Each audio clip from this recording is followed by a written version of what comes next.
আমরা প্রথম থেকে আজকের এই প্রোগ্রাম আমরা খুব বড় বক্তব্য শুনছিলাম। আমি সর্বশেষ কথা দিয়ে শুরু করি আমাদের ছোট বোনের এই বক্তব্য দিয়ে টিনেজদের বক্তব্য।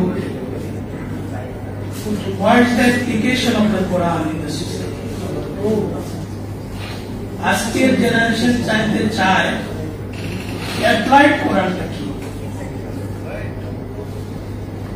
আমরা অনেক আশ্চর্য হয়ে যাই, আমরা যাদেরকে ইসলামী নেতা মনে করি তাদের বক্তব্য আসছে এটা কি মদিনার ইসলাম না বাংলাদেশের ইসলাম।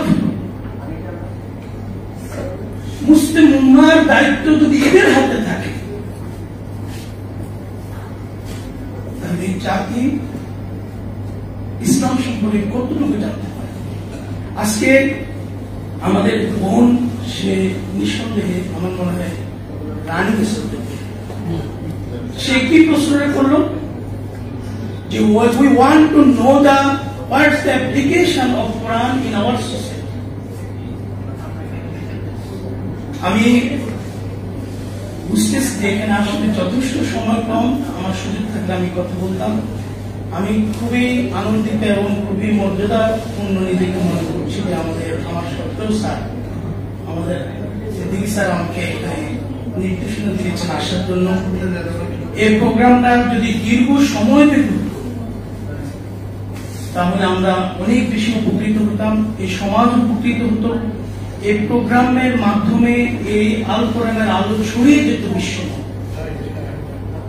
আমি আমার গবেষণার একটা বিষয় আমি বলি, আমি গবেষণা করতে আমি আসলে একজন বিজনেসম্যান, আমি আল কোরআনের ছাত্র 1995 আমি পিএইচডি প্রোগ্রাম করার জন্য গিয়েছি, বিভিন্ন বিষয় পাঠান, কিন্তু আমি বিষয় নির্ধারণ করলাম আমার ব্যবসার সাথে রিলেটেড একটা বিষয়।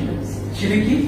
Impact of healthcare services in the society building, directions of Islamic Sharia. প্রথমে এই সাবজেক্টটা ইউনিভার্সিটি থেকে অ্যাকসেপ্ট করে নাই, পরে ব্যাখ্যা দিয়ে আমরা সাবজেক্টটা নিয়েছি। যাক, এটা দ্বিতীয় বিষয়।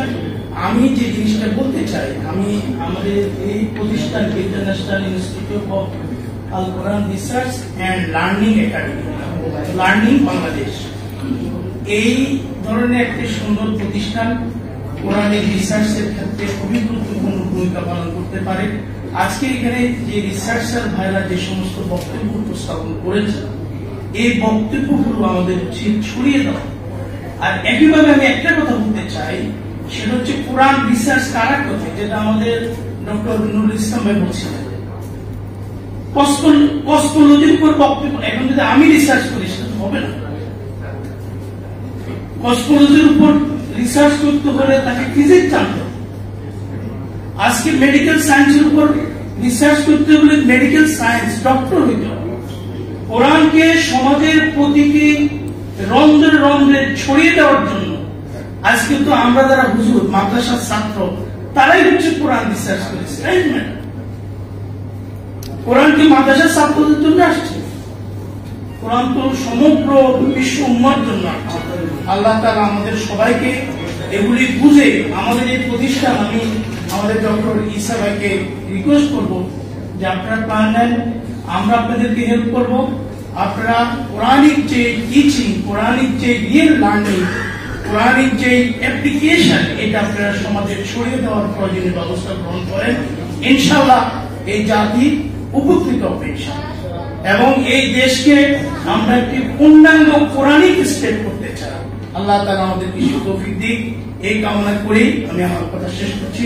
আমাকে এখানে বক্তব্য দেওয়ার সুযোগ দেওয়ার জন্য সবাইকে আন্তরিক মোবারকবাদ জানাচ্ছি। বিশেষ করে একটা কথা না বললেই নয়, এখানে যে সমস্ত উস্তাদরা আছেন, আমাদের উস্তাদ আমাদের হিজবুল্লাহ স্যার আমাদের সবচেয়ে আমরা যাকে আমাদের সমতুল্য মনে করি। পাশাপাশি আমাদের সিদ্দিকী স্যার, আজকে আরবি বিশ্ববিদ্যালয়ের ডিসি মহোদয়, আমরা সবাইকে কৃতজ্ঞতা জানাই আজকে প্রোগ্রামে আসার জন্য। সবাইকে ধন্যবাদ। আসসালাম।